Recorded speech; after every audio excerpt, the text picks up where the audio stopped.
수많은 사람들의 사랑을 받으며 커리어의 정점에 서 있던 인물이라면 그 죽음은 곧 사회 전체에 질문을 던지는 사건이 된다. 최근 갑작스럽게 세상을 떠난 배우 우몽롱, 그리고 2016년 여전히 풀리지 않은 의문 속에서 생을 마감한 가수이자 배우 교임양의 죽음이 바로 그렇다. 두 사람은 서로 다른 시기, 다른 환경에 있었지만 이상할 만큼 많은 공통점을 지닌 채 세상을 떠났다. 모두 젊었고 활동이 왕성했으며 앞으로의 계획이 분명히 존재했고, 무엇보다 사망 이후 관련 정보가 빠른 속도로 통제되거나 삭제되었다는 점에서 대중에게 깊은 불안을 남겼다. 그래서 사람들은 묻게 된다. 이것이 정말로 단순한 우연의 연속인지, 아니면 누군가가 끝내 드러나지 않기를 바라는 진실이 존재하는 것은 아닌지 말이다. 이 의문은 두 사건을 나란히 놓고 볼 때 더욱 짙어진다. 우몽롱과 교임양 모두 사망 직전까지 지극히 정상적인 일상을 이어가고 있었다는 점이 반복해서 언급된다. 다음 날로 예정된 일정, 이미 예약된 비행기 티켓, 촬영 혹은 음악 작업 계획 등은 이들이 삶을 정리하고 있었다기보다는 오히려 미래를 향해 나아가고 있었다는 인상을 준다. 이런 정황들은 공식적으로 발표된 자살 혹은 사고라는 결론과 자연스럽게 어긋난다. 물론 외부에서 보이는 모습과 개인의 내면은 다를 수 있다. 그러나 반복적으로 등장하는 내일을 준비하던 사람이라는 공통된 장면은 대중으로 하여금 쉽게 납득하지 못하게 만드는 요소로 작용한다. 사망 장소 또한 의문을 증폭시키는 부분이다. 두 사람 모두 자신의 일상적인 거주지가 아닌 타인의 집이나 별장과 같은 낯선 공간에서 생을 마감한 것으로 알려졌다.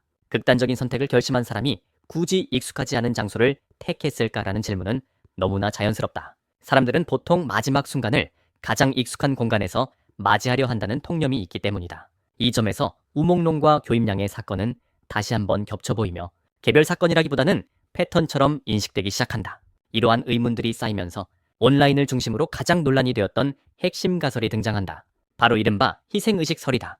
이 가설이 급속도로 확산된 배경에는 충격적인 생일의 일치가 있다. 우몽롱의 생일이 중국 최고 지도자인 시진핑과 같은 6월 15일이라는 점, 그리고 교임양의 생일이 시진핑의 부친이자 중국 공산당 원로인 시중신과 같은 10월 15일이라는 사실이 알려지면서 단순한 호기심을 넘어선 불안한 상상이 대중의 머릿속을 점령하기 시작했다. 물론 생일이 같다는 사실 자체는 통계적으로 충분히 일어날 수 있는 일이다. 전 세계 인구를 생각하면 동일한 날짜에 태어난 사람은 무수히 많다.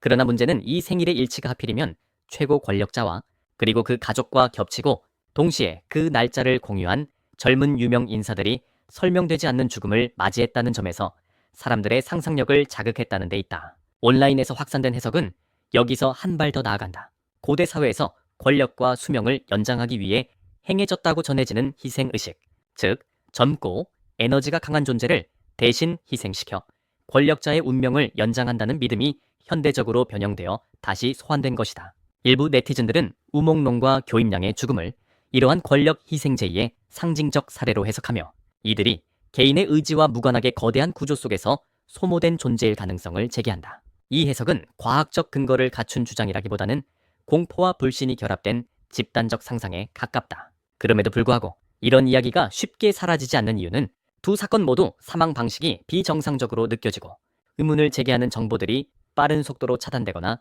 삭제되었기 때문이다. 침묵은 때때로 해명보다 더 큰 의혹을 낳는다. 이러한 분위기에 기름을 부은 또 하나의 계기가 있다. 시진핑이 푸틴과의 대화 중 언급한 것으로 알려진 인간은 150세까지 살 수 있다는 발언이다. 이 말은 과학기술의 발전에 대한 낙관적인 전망으로 해석될 수도 있다. 그러나 이미 지도층의 장수와 관련된 각종 의혹이 존재하던 상황에서 이 발언은 곧바로 다른 맥락으로 읽히기 시작했다. 사람들은 묻게 된다. 이것이 단순한 미래 과학에 대한 기대인지, 아니면 권력과 생명 연장을 둘러싼 또 다른 욕망의 표현은 아닌지 말이다. 이 발언 이후 장수, 생명 연장, 그리고 그 이면에 숨겨진 대가에 대한 음모론은 더욱 빠르게 확산되었고 우몽롱과 교임양의 죽음은 그 거대한 서사의 일부로 재해석되기 시작했다. 결국 이 모든 논란의 중심에는 하나의 질문이 남는다. 우리는 왜 이 죽음들을 쉽게 놓아주지 못하는가? 그것은 아마도 두 사람의 죽음이 개인의 비극을 넘어 권력과 정보, 그리고 진실이 어떻게 통제되는지를 보여주는 상징처럼 보이기 때문일 것이다. 우연일 수도 있고 과도한 해석일 수도 있다. 그러나 질문조차 허용되지 않는 순간 사람들은 더욱 극단적인 상상을 하게 된다. 그리고 바로 그 지점에서 우몽롱과 교임양의 이름은 단순한 연예인의 이름이 아니라 설명되지 않은 시대의 불안을 대변하는 상징으로 남게 된다. 불법 장기이식 산업과의 연결 의혹은 우몽롱과 교임양의 죽음을 둘러싼 논란이 개인의 비극을 넘어 구조적인 문제로 확장되는 지점에서 등장한다. 이 의혹의 출발점은 국제사회에서 오랜 기간 제기되어 온 중국 장기이식 산업에 대한 조사 보고서들이다. 일부 국제인권단체와 조사기관들은 파룬웅 탄압 이후 중국의 장기이식 산업이 비정상적으로 급성장했다고 지적해왔다. 이 보고서들에서 반복적으로 언급되는 핵심은 대기 시간이다. 일반적으로 장기이식은 기증자를 기다리는 데 수개월, 길게는 수년이 걸리는 것이 상식이지만 중국에서는 며칠 혹은 몇 주 만에 이식이 가능하다는 사례들이 보고되었다.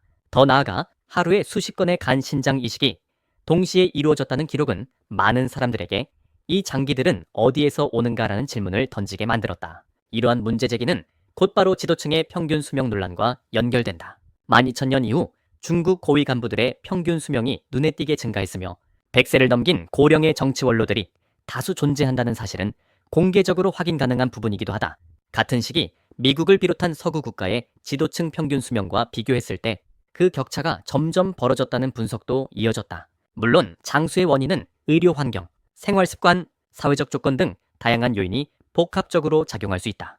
그럼에도 불구하고 일부에서는 이 비정상적인 장수 현상이 장기 이식 기술과 무관한가라는 의문을 제기하며 다시금 논쟁의 불씨를 키웠다. 이 논란을 더욱 자극한 것은 내부 발언과 추모사에서 등장한 표현들이었다. 고위 인사나 문화계 인물의 장례식에서 몸의 여러 장기가 본래의 것이 아니다라는 식의 발언, 혹은 68세지만 심장은 28세라는 농담 섞인 표현이 공개적으로 언급되었다는 사례가 전해지면서 장기 교체가 특정 계층에서는 더 이상 숨겨진 이야기가 아닌 것처럼 인식되기 시작했다.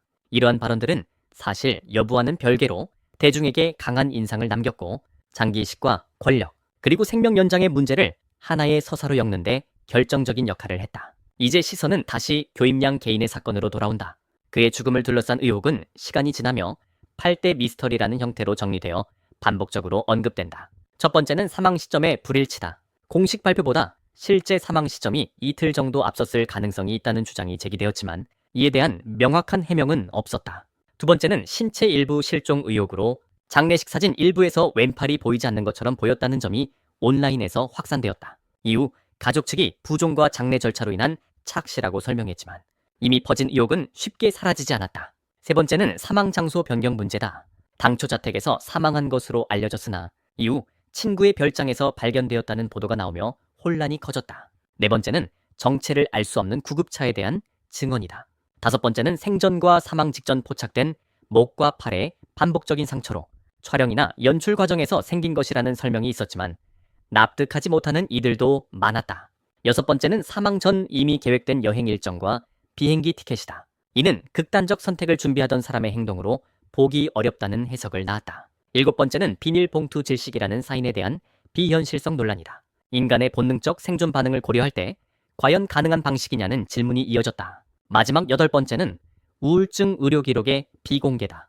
공식 결론의 핵심 근거가 되는 자료가 공개되지 않았다는 점은 불신을 더욱 키웠다. 이러한 의혹들 위에 또 하나의 민감한 이야기가 덧붙여진다. 바로 이른바 블랙 파티와 재벌 2세 연루설이다. 교임양이 사망 전 사적인 파티에 참석했다는 소문, 그리고 그 파티에 중국의 유명 재벌 2세인 왕스총이 연관되어 있다는 주장이 온라인에서 급속히 퍼졌다. 파티 사진, 의미심장한 문구가 적힌 케이크, 문자 메시지 캡처 등이 잇따라 공개되며 SMM, 가학적 성향과 관련된 자극적인 루머까지 더해졌다. 그러나 이후 당사자 측의 공식 부인과 함께 관련 게시물들이 대거 삭제되면서 이 이야기는 사실 확인이 어려운 상태로 남게 되었다. 바로 이 급속한 확산과 급속한 삭제의 반복이 사람들로 하여금 또 다른 의문을 품게 만든다. 마지막으로 교임양과 우몽롱의 사례는 더 넓은 맥락에서 또 다른 예술인들의 연쇄적 죽음과 연결되어 언급된다. 같은 소속사이거나 혹은 연관된 네트워크에 속했던 젊은 여성 가수와 여성 배우들까지 포함해 모두 활동 중이었고 미래가 열려 있었으며 그러나 명확히 설명되지 않은 방식으로 세상을 떠났다는 공통점이 강조된다. 각각의 사건만 놓고 보면 우연일 수 있다. 하지만 여러 사건이 한데 묶이는 순간 대중은 질문을 던지기 시작한다. 이것이 정말로 모두 개별적인 우연의 결과인지 아니면 우리가 알지 못하는 구조적 문제가 반복적으로 작동하고 있는 것은 아닌지 말이다. 결국 이 모든 의혹은 하나의 결론을 강요하지 않는다. 다만 분명한 것은 질문이 사라지지 않는 한 이 이야기들은 계속해서 되살아날 것이라는 점이다. 그리고 그 질문은 지금도 유효하다. 이 모든 일이 정말 우연일까? 교임양 사건에 대해 당국과 공식 채널이 제시한 결론은 비교적 명확하다.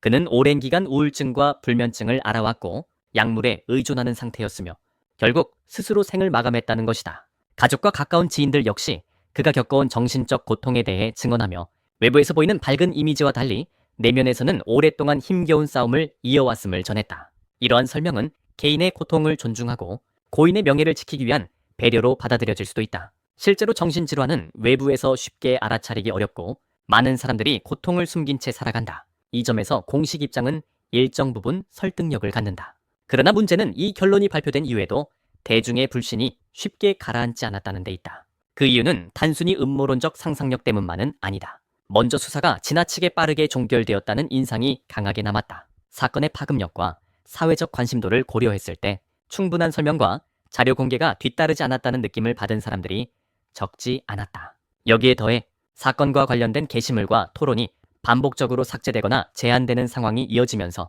사람들은 왜 이렇게 서둘러 덮으려 하는가라는 의문을 갖게 되었다. 질문을 던지는 순간 글이 사라지고 영상이 차단되는 경험이 누적될수록 공식 결론 자체보다 침묵의 방식이 더 큰 불신을 낳았다. 설명의 부재는 곧 상상의 공간을 넓히고 그 빈자리를 의혹이 채우는 구조가 만들어진 것이다. 이러한 불신은 단순히 한 사건에 국한되지 않는다. 중국 사회 전반에 깔려있는 집단적 심리와도 깊이 연결되어 있다. 오랜 역사 속에서 형성된 천인감응 사상, 즉 하늘의 뜻과 인간 사회의 사건이 서로 영향을 주고받는다는 믿음은 오늘날에도 문화적 무의식으로 남아있다. 과거 왕조 시대에는 권력자의 변화나 몰락이 자연재해나 기이한 사건과 연결되어 해석되었고 재의와 희생은 권력을 유지하기 위한 상징적 장치로 등장하곤 했다. 여기에 현대 중국이 겪어온 정치적 격변과 폭력의 기억, 그리고 공산당 체제 하에서 반복되어 온 정보 통제의 경험이 더해지면서 사람들은 공식 설명을 있는 그대로 받아들이기보다 그 이면을 먼저 의심하는 태도를 갖게 되었다. 이런 맥락에서 볼 때 교임량과 우몽롱의 죽음이 각종 상징과 서사로 여기는 현상은 단순한 괴담의 확산이라기보다는 사회적 불안이 투영된 결과에 가깝다. 사람들은 왜 젊은 스타들의 죽음은 늘 명확히 설명되지 않는가라는 질문을 던진다. 또한 왜 진실을 묻는 것 자체가 금기가 되는가라는 의문을 품는다. 질문이 허용되지 않는 사회에서 사람들은 결국 믿고 싶은 이야기를 스스로 만들어내게 된다. 그래서 어떤 이들은 음모론을 믿게 되고 어떤 이들은 침묵 속에서 불안을 키운다. 이 과정 자체가 하나의 집단 심리로 굳어지는 것이다. 이 영상이 도달하고자 하는 결론은 하나의 정답이 아니다. 여기서는 어떤 특정한 설명을 진실로 단정하지 않는다. 다만 질문을 던질 뿐이다. 왜 이토록 많은 젊은 예술인들의 죽음이 설명되지 않은 채 남아있는지, 왜 사건이 발생할 때마다 의혹은 커지는데 해명은 줄어드는지, 그리고 왜 질문하는 사람들은 종종 침묵을 강요받는지 말이다. 이러한 질문들은 단지 한두 명의 스타를 위한 것이 아니라 우리가 살아가는 사회의 투명성과 신뢰에 관한 물음이기도 하다. 마지막으로 다시 묻게 된다. 우몽롱과 교임량의 죽음은 정말로 서로 아무런 연결도 없는 그저 불행한 우연의 연속이었을까? 아니면 우리가 아직 알지 못하는 무언가가 이 이야기들의 그림자 속에 남아있는 것일까? 이 질문에 대한 답은 쉽게 나오지 않을 것이다. 그러나 분명한 것은 질문을 멈추지 않는 한 이 이야기는 계속해서 반복되고 또 다른 이름으로 되살아날 것이라는 점이다. 여러분은 어떻게 생각하십니까? 이 모든 정황을 단순한 우연으로 받아들일 수 있으신가요? 여러분의 생각을 댓글로 남겨주시기 바랍니다.